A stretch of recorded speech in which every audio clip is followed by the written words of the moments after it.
هذا الصباح جيران مصدومون من هول فاجعة الاغتصاب. حدث هذا يوم السبت الماضي في الطابق الأول من هذه العمارة حيث تعيش جدة.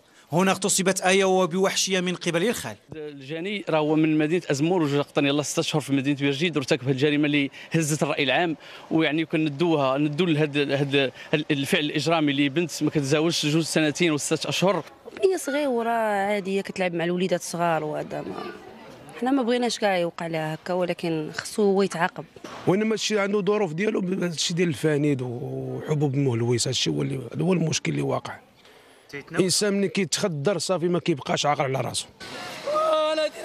سعيدة الصناك أم الضحية تبلغ من العمر 31 سنة، تعيش حياة معقدة وممزقة كذلك. بعد استضافتها من قبل العائلة في البيت حدث ما لم يكن في الحسبان.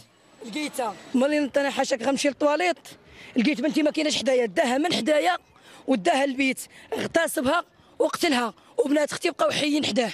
لمت راه هذا الشيء اللي غيديني. شي انا نقول بنتي ما بقاش فيا، وراه بقات فيا الشمته ديال بنتي اللي شمتني وداها من حدايا، عندها عامين وقبل هذه في 27 عام. أقرب المقربين لآية الخال، وبعد القيام بفعلته اختفى عن الأنظار، لكن المصالح الأمنية لمدينة بيرجيد قامت بعملية تفتيش إلى أن تم القبض على الجاني. حالة آية طرحت أكثر من سؤال: هل الأمر هنا يتعلق بشذوذ جنسي أم بعمل انتقامي؟ عمرنا ما طرتنا شي حالة بحال هذه. اش غادي نقول؟ بأن الحملات التحسيسية قمنا بها، والمجتمع المدني حتى هو كل شيء قام بالحملات التحسيسيه، ولكن لقينا بان الحملات التحسيسيه ما كافياش. لقينا بان الافه وباء، ماشي افه، وباء غادي وتيتفاقم. وصلنا للرضاع دابا، الرضاع في قلب الدار.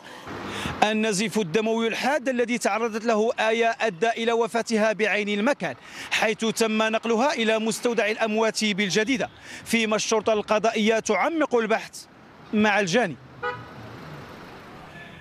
فرصة